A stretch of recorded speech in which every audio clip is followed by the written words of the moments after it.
Gênesis, capítulo de número 32, nós vamos ler do versículo 22 em diante, que é um texto muito conhecido de toda a igreja. Nos fala da luta de Jacó com Deus no Val de Jaboque.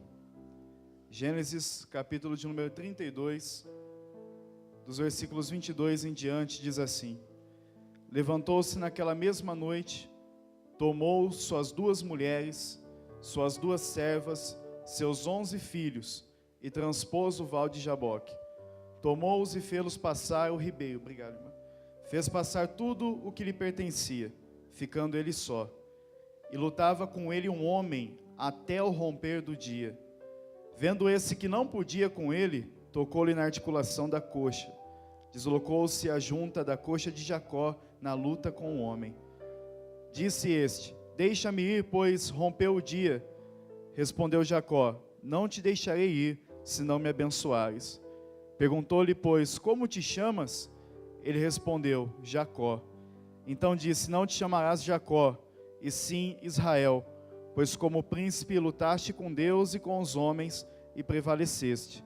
Tornou Jacó: Dize, rogo-te, como te chamas? Respondeu ele: Por que perguntas pelo meu nome? E o abençoou ali. Aquele lugar chamou Jacó Peniel, pois disse: Vi a Deus face a face, e a minha vida foi salva. Nasceu-lhe o sol, quando ele atravessava Peniel, e manquejava de uma coxa. Por isso os filhos de Israel não comem até hoje o nervo do quadril, na articulação da coxa, porque o homem que tocou a articulação da coxa de Jacó, porque o homem tocou a articulação da coxa de Jacó no nervo do quadril. Amém. Somente até aí. Meus queridos, essa é uma noite de reconciliação. Essa é uma noite de cura de traumas. Essa é uma noite de histórias mal resolvidas serem muito bem resolvidas. E o Senhor me levou a esse texto. E nós vemos aqui em toda a Bíblia, na literalidade, o único homem que luta com Deus. E ele luta com Deus e prevalece. Luta e prevalece. Ele se levanta naquela noite, toma suas mulheres, como diz o texto, suas 2 servas, seus 11 filhos, transpõe o val de Jaboque, passa o ribeiro, faz eles passarem o ribeiro e ele fica sozinho. Depois, quando chega a viração do dia, e ele lá sozinho ainda, ele vê um homem que se aproxima dele. E ele começa a lutar com esse homem, até o romper do dia. É interessante o momento em que, quando se pergunta, após esse homem ver que não podia prevalecer sobre Jacó, qual é o seu nome? Ele tem que respirar fundo e dizer: é Jacó. É Jacó. Talvez você possa olhar esse texto e essa pergunta de qual é o seu nome de uma forma bem simples, bem comum, bem normal.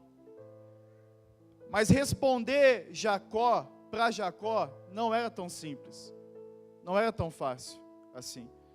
Tudo começa lá atrás, quando Isaac ora a Deus para abrir a madre de Rebeca, e ela não tem um filho só, ela tem 2. Há gêmeos no ventre de Rebeca, e eles começam a brigar dentro do ventre.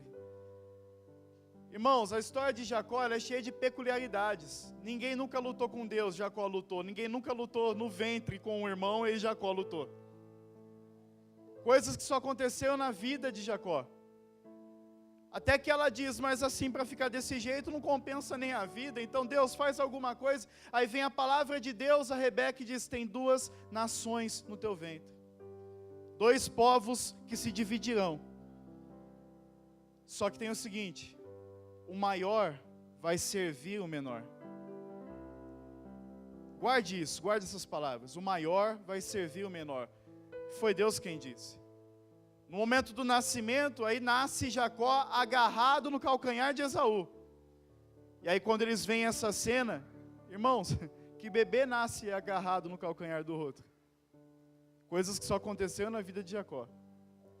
E nesse momento, quando eles olham, falam, só pode se chamar Jacó. Nasceu agarrado no calcanhar do irmão, vai se chamar suplantador. Aquele que dá um jeitinho para conseguir as coisas. Vai se chamar Jacó, que significa suplantador. E aí Jacó já nasce com, né, aquele nome, aquela marca, aquela identidade. Eles crescem, a Bíblia diz que Esaú se torna homem do campo, de caça. Jacó já é mais pacato, mais tranquilo, fica em casa. Olha, auxilia nos serviços domésticos. Mas o plano de Deus e o projeto de Deus tinha que se desenvolver. Essa palavra tinha que se cumprir. Há 2 nações no teu ventre. E o maior vai servir ao menor. Coisa que só acontece na vida de Jacó. Porque nunca foi assim antes. O menor sempre serviu o maior. E agora a palavra de Deus, o maior vai servir o menor. Então, quando Jacó já está avançado em idade, ou melhor, Isaac está avançado em idade, já prestes a morrer, eles armam uma situação.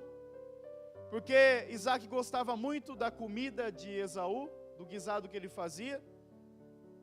E Esaú, sendo primogênito, tinha o direito da bênção sobre o primogênito, da primogenitura, ia suceder na linhagem, com todas as bênçãos.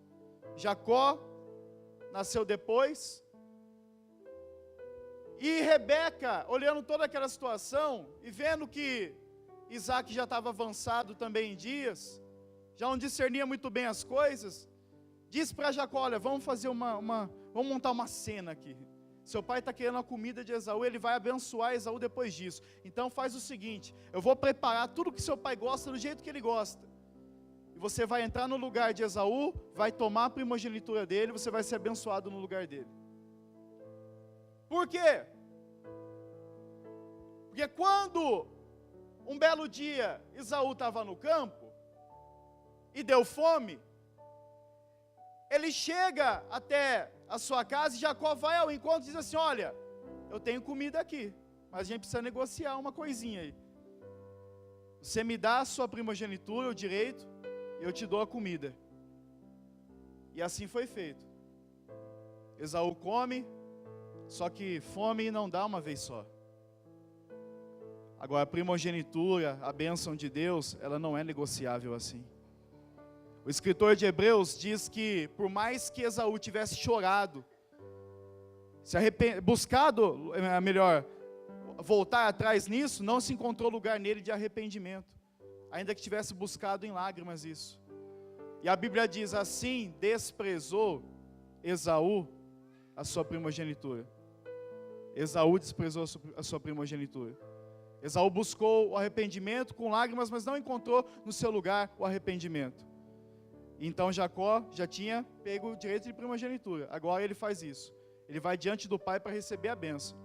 Ele se veste como Esaú, porque Esaú era peludo, segundo a Bíblia, suas mãos e tudo mais, tinha um cheiro também peculiar, era um homem de caça do campo. E aí, com a ajuda da sua mãe, ele vai lá e se apresenta a Isaac. E a Isaac abençoa Jacó no lugar de Esaú.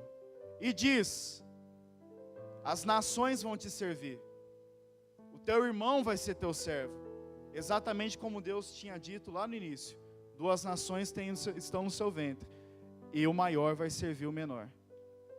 Deus fez tudo isso. A gente malha Jacó, a gente fala um monte de Jacó, que é enganador, trapaceiro, mentiroso, mas me mostra na história de Jacó um só momento que Deus repreendeu Jacó por alguma coisa. Não tem. Esse nome Jacó era o nome que deram para Jacó. Agora, como é que o maior ia servir o menor se não fosse assim? Foi Deus quem fez isso. E a gente aprendeu a vida toda que Jacó é um trapaceiro, é um enganador. Que Jacó é alguém de mau caráter, de má índole. E que fez de tudo para passar o irmão para trás. Só que a Bíblia diz que quem despreza a primogenitura é Esaú. que é Esaú que vai buscar depois lugar de arrependimento e não encontra, ainda que ele chore bastante. Enquanto isso, Deus vai se revelando a Jacó, não a Esaú. Deus vai falando com Jacó, não a Esaú. Pois bem, a história vai passando, nós não vamos entrar em todos os detalhes. Mas agora, Jacó tem que fugir, porque Esaú odeia Jacó. Acaba de se criar aqui um trauma, uma marca, uma ferida. Ela é real. Esaú odeia Jacó, e a Bíblia não poupa palavras para dizer isso, que ele odiou o seu irmão. Porque quando ele chegou para receber a bênção do pai, o pai já disse, já abençoei outro no seu lugar. Quem era? Onde você estava? Para mim era Esaú o tempo todo. E ele fica frustrado com aquilo, ele quer matar Jacó. E aí Jacó é obrigado a fugir de casa. Rebeca diz, olha, vai lá para a casa de Labão, se ajeita por lá, fica por lá, seu irmão está furioso com você. E ele sai, ele vai. No meio da história, no meio do caminho, ele pega uma pedra, que ele não tem nada, ele coloca para dormir de travesseiro, e ele sonha com uma escada, que o topo chegava aos céus, a outra extremidade descia até a terra, e anjos subiam e desciam, e no sonho ele via Deus bem perto, dizendo, Jacó, eu vou te abençoar, eu vou fazer de você uma grande nação, eu vou sustentar você, eu vou honrar a palavra que eu disse para o teu pai e para Abraão. Eu sou o Deus de Abraão e de Isaac, teu pai. Eu estou aqui para te abençoar. Eu vou estar contigo. Ele acorda e diz, esse lugar não é outro senão a porta do céu. É a casa de Deus. Ele erige um altar, derrama óleo sobre aquela pedra, e diz, se o Senhor for comigo, me dê pão para comer, veste para vestir, me guardar na viagem, me sustentar, eu vou dar o dízimo de tudo ao Senhor, o Senhor vai ser o meu Deus, em tudo. E nisso tudo Deus não censurou Jacó. Deus não chegou em momento nenhum e disse, ei trapaceiro, está fugindo? Por quê? Deus tem os seus planos, não dá para discutir com Ele. Ele simplesmente abençoa Jacó nesse momento. E o tempo vai passando, ele vai até a casa de Labão, encontra-se com Labão, já se enturma e vê que Labão tem 2 filhas, e ele precisava de uma esposa. Combinam de trabalhar. E ele diz, não é porque a gente é parente que eu vou trabalhar assim, né? E Labão fala, olha, você merece um salário, você precisa ganhar alguma coisa. Então eles combinam, Lia e Raquel. Lia é um pouco desprezada, a Bíblia diz que os olhos dela eram meio baços. Alguns dizem que ela tinha algum problema nos olhos, ou os olhos não tinham muita vida, ou tinha até alguma doença, a gente não sabe, só especulação. Mas Raquel, o coração de Jacó se ligou, amou Raquel.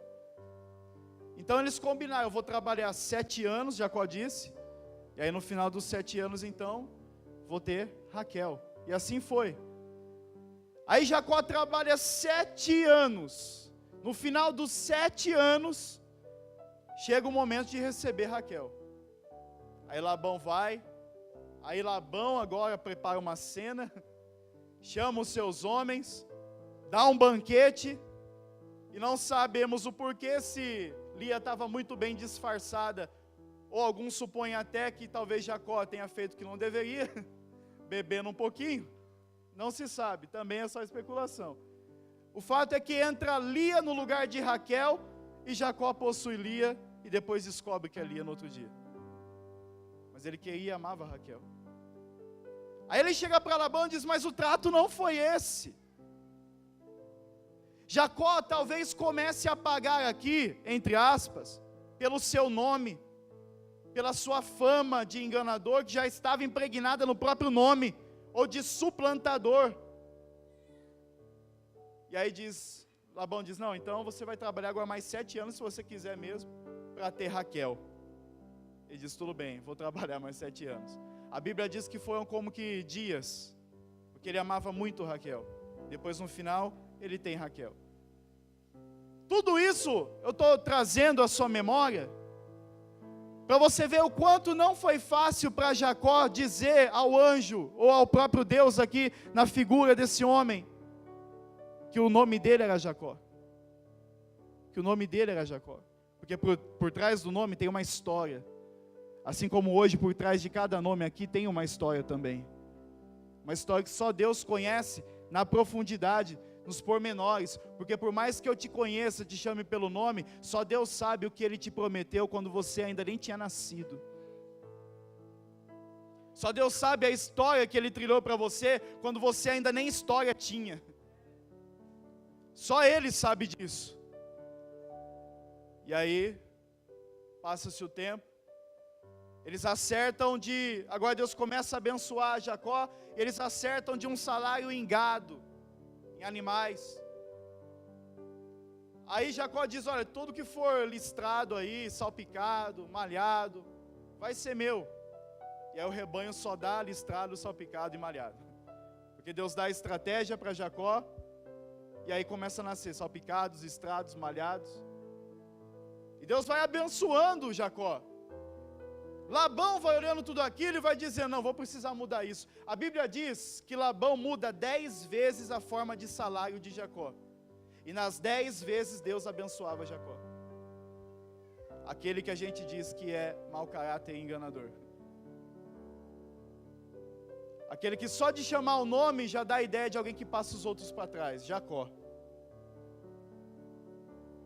Porque Jacó estava sendo marcado por aquilo que dava sentido ao seu nome. E Deus abençoando Jacó. Até que um dia, aquele mesmo Deus que visitou Jacó em Betel, diz para ele, agora está na hora de você voltar para a casa do seu pai. Só que não é tão simples assim.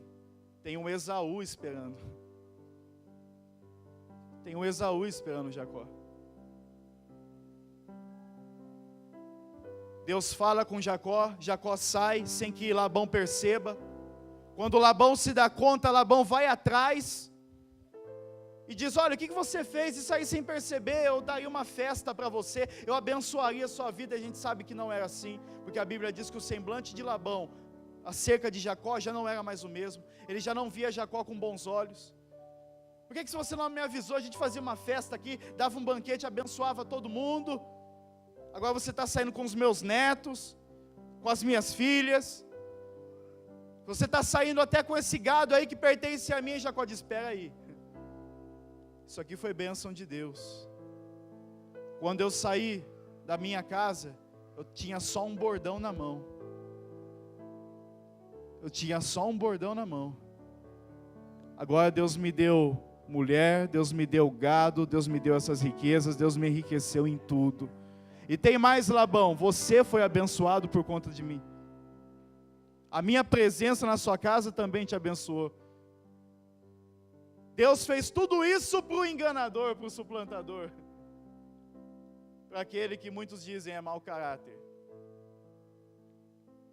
Só sabe a história quem vive a história. Julgar alguém é fácil, calçar as sandálias que ele calçou é difícil. Percorrer o mesmo caminho que ele percorreu também é difícil. Quase ninguém quer. Às vezes a gente chama as pessoas pelo nome que deram a elas. Aquele lá, você não sabe da maior. Tem cara de santo, parece homem de Deus, mas olha, não é assim que funciona? Ou então coisas que acontecem na nossa vida que a gente sabe que a história não foi bem assim, mas o que contam é assim, é isso.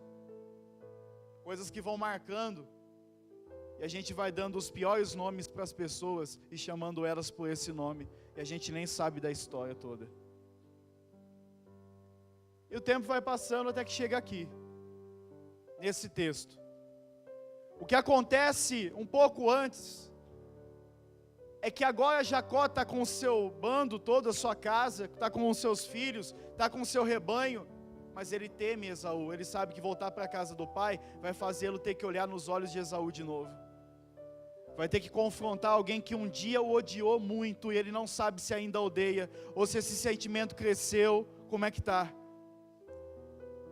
E ele chama os seus servos e diz, olha, pega aqui bens, pega riquezas, gado, pega animais, vai adiante, fala com Esaú, encontra Esaú, e diz para ele que o servo dele, Jacó, está presenteando. O servo dele, Jacó. Jacó diz, fala para ele que eu sou servo dele. Fala para ele que eu sou menor que ele. Fala para ele que eu vou servi-lo. Só que o que Jacó talvez não sabia, é que nesse tempo todo, Deus estava tratando também no coração de Esaú. Deus estava tratando o coração de Esaú. Porque o ódio de Esaú estava sobre o irmão, mas Esaú nem tinha ainda pensado que quem renunciou, quem abriu mão do que não deveria, foi ele. E ele tem a sua responsabilidade também. Às vezes você está se lembrando nesse momento de pessoas que você não quis machucar. Ou de coisas que você disse ou disseram para você que você não quis que fosse daquela forma. E você entende hoje que só podia ter sido daquela forma. Não tinha outra forma de ser. Mas de repente alguém entendeu de um jeito que não deveria. Alguém falou de uma forma que não deveria. Marcou você. E desde então você tem evitado tudo aquilo que você pode chamar de Esaú na sua vida. Você corta caminho de Esaú. Você procura não olhar nos olhos de Esaú. Você não quer falar com Esaú. Você enquanto trabalhava, você enquanto construía sua família, você enquanto adquiria seus bens, na verdade, muitas vezes durante o dia se lembrava de Esaú. Esaú aqui é toda e qualquer situação que traumatizou o seu passado, que marcou o seu passado, que feriu você. E a partir desse instante que isso te machucou, você passou a se chamar por outro nome e ser chamado por outro nome. Talvez hoje você se esforce em ser um bom pai, uma boa mãe, mas você não consegue porque marcaram a sua vida negativamente. Você não consegue se doar como deveria, não consegue abraçar como deveria, não consegue fazer nada disso, porque algum Esaú marcou sua vida. Eu não estou falando daquilo que é malandragem, daquilo que é pecado deliberado, eu não estou falando de nada disso. Estou falando daquilo que aconteceu, porque Deus disse que deveria acontecer daquela forma, mas as pessoas mal interpretaram, não entenderam, e às vezes nem você entendeu. Só que machucou você. Ou então o seu Esaú é aquilo que aparece nos momentos que você está diante de uma oportunidade, sabe que pode abraçá-la, tem capacidade, Deus te abençoou ali, mas você se auto-boicota, porque você tem medo, porque alguma coisa marcou sua vida, alguma coisa te fez ser chamado de Jacó, quando você ainda nem tinha consciência disso. Porque Jacó ainda era um bebê quando ele nasceu agarrado no calcanhar de Esaú. Que consciência tem um bebê do que está fazendo? E pelo resto da vida ele tem que ser chamado de suplantador. Às vezes você se culpa por coisas que você não é o culpado. E na verdade a questão não é nem culpa. É que em momentos que te pegou de surpresa, que te feriram, te machucaram, coisas que de repente fizeram mal a você, você se queixou no momento, não entendeu naquele instante, mas lá no céu tinha alguém escrevendo toda a tua história, antes mesmo de você nascer, e não pegou certamente Deus de surpresa, Ele sabia todo dia da tua vida como seria. E já havia uma palavra dita, o maior vai servir o menor, isso não muda. Agora Deus tem os seus meios para fazer isso. E às vezes isso dói na gente. Porque a gente acha que Deus nunca nos chama para perder alguma coisa. Deus sempre nos chama para ganhar. E às vezes a gente tem que perder alguma coisa aqui, renunciar alguma coisa aqui, abrir mão de algo aqui, para aí sim nele, a gente ganhar lá na frente. No final com Deus tudo é ganho, nada é perda. Mas em algum momento Ele pode tirar alguma coisa. Ele pode fazer com que se afaste alguém. Ele pode fazer porque Ele tem os seus meios. palavras que você ouviu e que te marcaram, te machucaram, situações que você não quer confrontar de novo, ou que você trancou no quarto mais escuro da sua alma, e você diz: ninguém toca, ninguém abre, a chave eu joguei fora. Mas tem alguém aqui essa noite que abre porta e ninguém pode fechar, e fecha e ninguém pode abrir, e se ele quiser abrir essa porta, ele pode abrir, para tirar o que tem lá de dentro, que está apodrecendo, que está morto, para fazer o sopro da brisa do Espírito Santo entrar nesse quarto escuro, para trazer vida de novo aquilo que já está morrendo dentro de você, para tirar o que está entalado na garganta, que dói, o que machuca. Você não consegue sair do lugar, porque você sabe que a qualquer momento na vida pode encontrar um Esaú, e você não sabe a reação de Esaú, e não sabe nem a sua. Que o Espírito Santo nesse momento te faça lembrar de Esaús que estão aí, e que marcaram o teu passado, e que você pode chamar daquilo que você quiser, e dar o nome do que quiser, mas o fato é, você não consegue enfrentar isso como deveria. Você não sabe como vai ser. E aqui, os homens chegam para Jacó e dizem: a gente encontrou Esaú. Ele está vindo ao seu encontro. E ele não está sozinho. Ele tem 400 homens com ele. E ele vem falar com você. Que notícia é essa, né?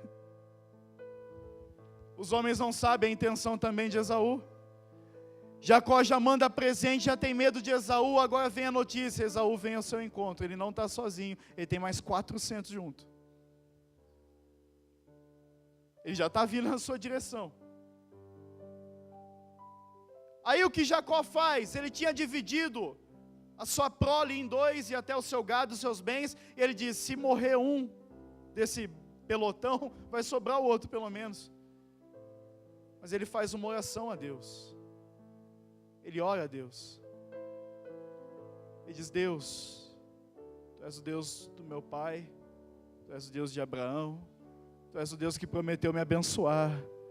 Lembra-te da Tua promessa. Lembra daquilo que o Senhor falou. Eu não sei como meu irmão vai reagir, eu não sei de nada disso, mas se o Senhor me salvar disso, se o Senhor me salvar disso. E ele mal sabia que tudo, ou mal tinha entendido ainda, percebido que tudo que aconteceu na vida dele, era Deus nos bastidores da vida dele.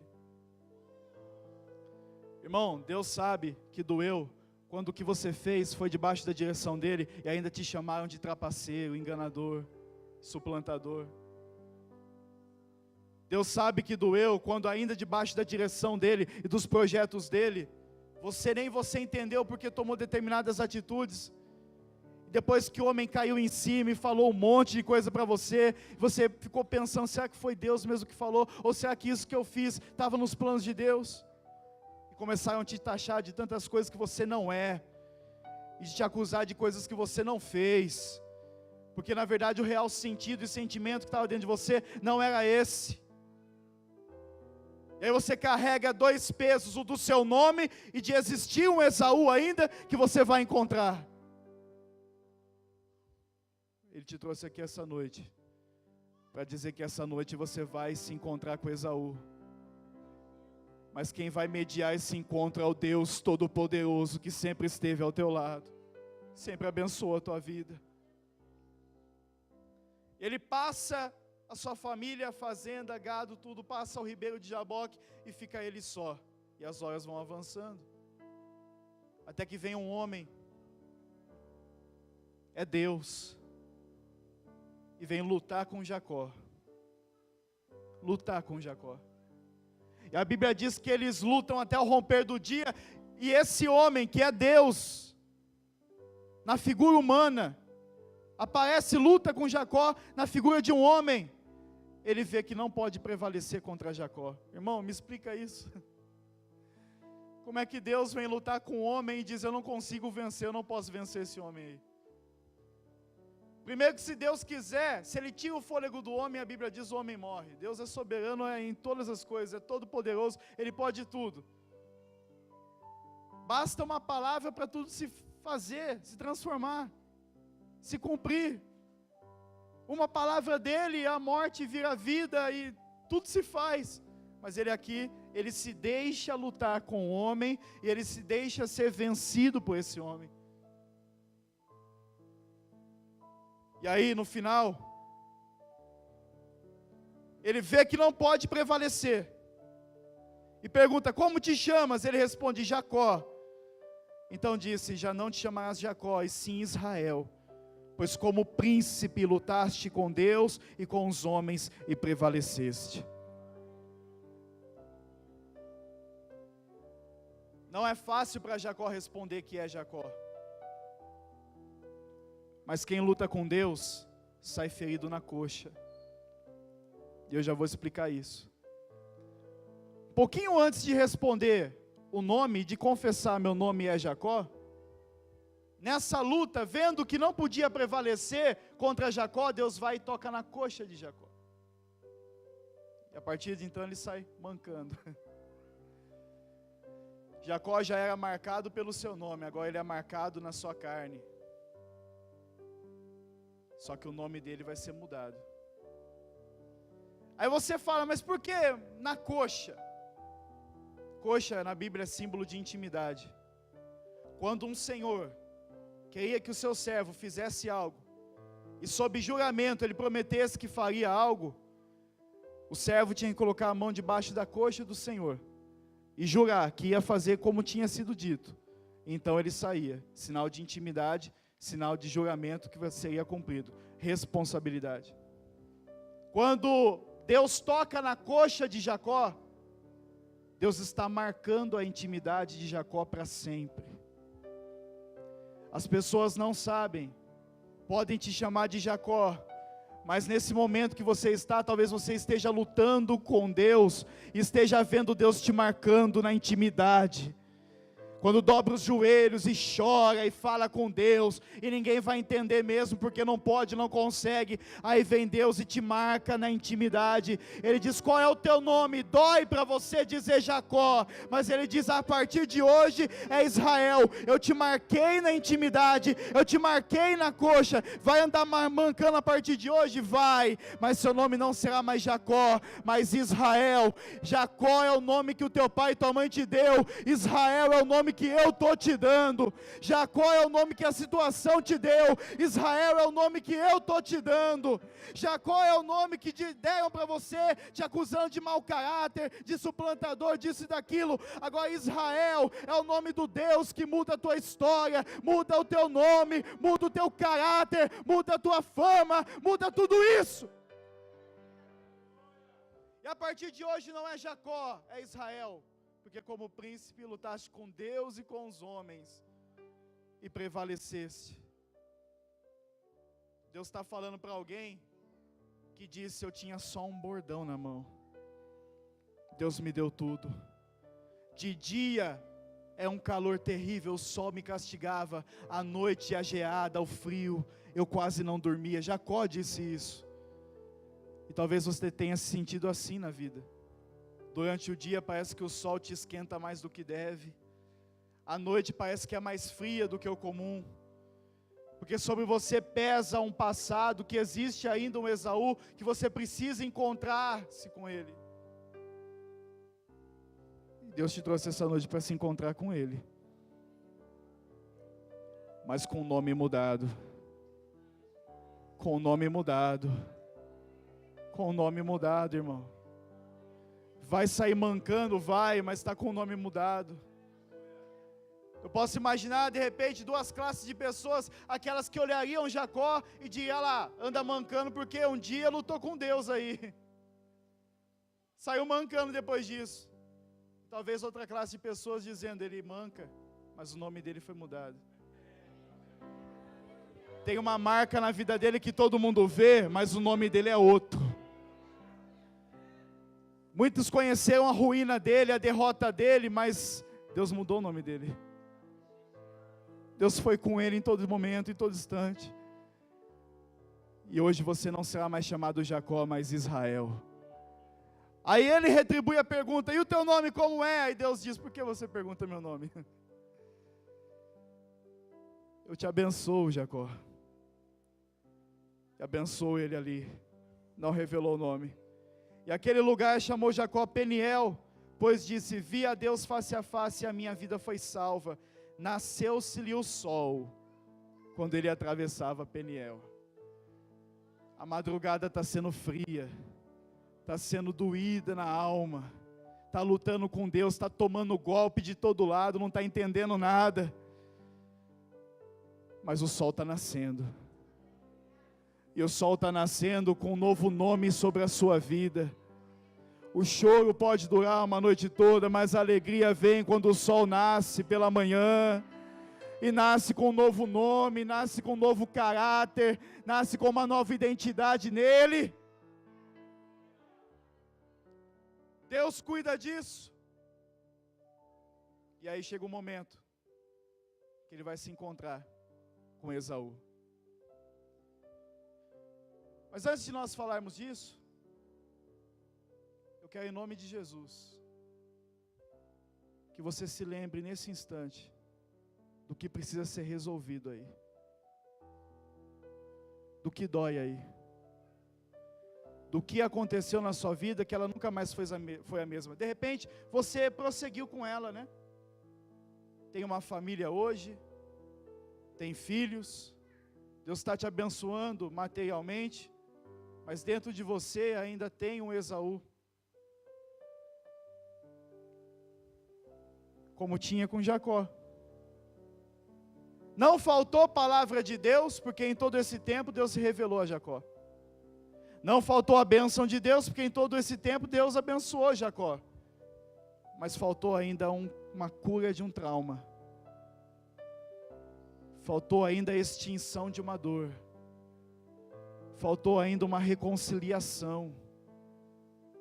Deus em todo momento estava com Jacó, abençoando Jacó. Mas faltou ainda um olhar para o passado, com os olhos de Deus e não os teus olhos. Olhar para toda a vida com o olhar daquele que em todo instante, nos bastidores da tua vida, Ele mesmo direcionou todas as suas atitudes e estava em todas as ações. Do que te fizeram, do que você fez. Eu repito, não estou falando de malandragens, não estou falando de pecados deliberados, não estou falando de nada disso, eu estou falando do resultado das coisas. Que o que é responsabilidade tua continua sendo. Mas Deus ainda tem uma história, Deus traçou um plano para cada um de nós. Para cada um de nós. E aí você diz: como é que eu luto com Deus e saio dessa prevalecendo? Nós temos aqui esse exemplo de Antigo Testamento, mas tem um de Novo também. Quando você olha em Mateus 15, uma mulher cananeia vem até Jesus e diz: Senhor, tem misericórdia de mim, a minha filha está horrivelmente endemoniada. A Bíblia diz: Jesus não responde palavra. E ela diz, ela o adora, diz: Senhor, socorre-me. Quando Deus rompe a palavra, ainda diz para ela, no caso, Jesus falou: mulher, eu não vim para você, eu vim para as ovelhas perdidas da casa de Israel. Mas quando ela diz: Senhor, socorre-me, Ele diz: não posso tirar o pão dos filhos e deitá-lo aos cachorrinhos. Aquela mulher estava sendo golpeada a todo instante, mas ela estava lutando com Deus, até que ela diz: sim, Senhor, mas os cachorrinhos também comem das migalhas que caem da mesa dos seus donos. Aí Deus olha e diz: ó mulher, grande é a tua fé, eu não posso deixar me vencer por isso, ou melhor, eu não posso deixar você lutando sem vencer dessa forma. É como se Jesus estivesse dizendo: como é o seu nome, mulher cananeia? Agora eu te chamo de filha de Abraão, porque pela fé e com a fé você lutou com Deus e prevaleceu. Ela tomava golpe daqui, golpe de lá, e Jesus diz: eu me deixo ser vencido por isso. Porque senão tem coisa que golpeie mais Deus do que um coração quebrantado e contrito. Ele não consegue desprezar. Hoje muita gente acha que lutar com Deus é colocar ele na parede, é dizer, ou o Senhor faz ou eu abro mão, ou o Senhor faz ou eu rasgo a Bíblia. Não, você luta com Deus quando você reconhece que não pode lutar contra Ele. Você luta com Deus quando reconhece que a misericórdia e a bondade dEle é maior do que a situação, do que o que está acontecendo. Você luta com Deus, você sai ferido na coxa, sai mancando, sai, mas a intimidade que Deus produz em você é para particular, é pessoal, é sob medida. É como um Davi que antes de enfrentar Golias disse, vocês estão me vendo aqui, pequeno, Golias grande, mas vocês não sabem as lições que eu aprendi no pasto. Deus me livrou de leão e de urso lá. Lutei muito no pasto quando ninguém via. Deus está vendo a tua luta no pasto quando ninguém mais vê. Camaia sou e canta lá, show me canta lebeas. Ele está dizendo, vai chegar um dia que a luta maior virá, mas você vai saber que quem te livrou no pasto foi Ele. Vai chegar um dia de olhar Esaú nos olhos, mas você vai saber que o Deus de Betel é o Deus que está sobre a tua vida, que o Deus de Manaim é o Deus da tua vida, que o Deus de Peniel é sobre a tua vida, que em todos os momentos da tua história Ele não te deixou, não te abandonou, não te desamparou. Está na hora de você olhar a sua vida com olhos diferentes, aquilo que dói, aquilo que machuca, te trava. Pare de se auto-boicotar, dizendo, não, eu tenho oportunidade, até posso fazer, mas eu tenho medo. Porque um dia já aconteceu isso, um dia já me disseram isso, um dia já fizeram isso. Deus te trouxe aqui para dizer, eu sou Deus, que revelou a você todas as coisas quando você fugia. Quando você estava pelo caminho. E eu encontrei você no caminho. Para dizer que era antes do seu nascimento, já tinha tudo preparado. É o Deus que te convida a olhar todas as situações e circunstâncias com os olhos dEle, não com os teus olhos. Doeu. Foi difícil ouvir, foi confrontado. Marcou a vida, traumatizou. Dói quando lembra, dói. Mas Ele é o Deus que te chama para se lembrar de que todas as coisas cooperam juntamente para o bem daqueles que amam a Deus, daqueles que são chamados segundo o seu propósito. Olha com outros olhos, Jacó, porque Ele até muda o teu nome. E aí quando ele vai ao encontro de Jacó, de Esaú, melhor dizendo, veja só o que acontece. Eu vou ler não todo o texto, porque a hora já se avançou, mas do capítulo 33 em diante diz, levantando Jacó os olhos, viu que Esaú se aproximava, e com ele 400 homens. Então passou os filhos de Lia, a Raquel e as duas servas. Pôs as servas e seus filhos à frente, Lia e seus filhos atrás deles, e Raquel e José por últimos. E ele mesmo, adiantando-se, prostrou a terra 7 vezes, até aproximar-se do seu irmão. Então Esaú correu-lhe ao encontro, e o abraçou, arrojou-se-lhe ao pescoço e o beijou, e choraram. Daí levantando os olhos, viu as mulheres e os meninos e disse, quem são esses contigo? Respondeu Jacó, os filhos com que Deus agraciou o teu servo. Oh, camada, soube cantelema, choueleberras. Enquanto Deus trata com você, Deus está tratando lá também. Enquanto Deus muda a tua visão, Deus está mudando a visão lá também. E quando você se encontrar com aquilo que dói, você vai ver que Deus te sustentou em todo o tempo, mas Deus estava tratando a situação quando você nem imaginava. Aquilo que você queria que entendessem, já estão entendendo, porque Deus está mostrando o que é na tua vida. E não deve mais explicações, nem maiores explicações. Beijou, abraçou, saiu ao encontro, choraram juntos. É a reconciliação que só o Espírito Santo pode produzir essa noite, com tudo aquilo que te dói. Você pode ser um marido melhor, uma esposa melhor, um pai melhor, uma mãe melhor, um filho melhor. Você pode ser alguém melhor, um profissional melhor. Você pode ser melhor do que você é. Se você entender que tudo aconteceu na sua vida, não foi por meros detalhes, por meras falhas, por palavras ditas de peso, foi porque Deus estava construindo em você, Jacó, um Israel. Um Israel que no final das contas luta com Deus e com os homens e consegue prevalecer.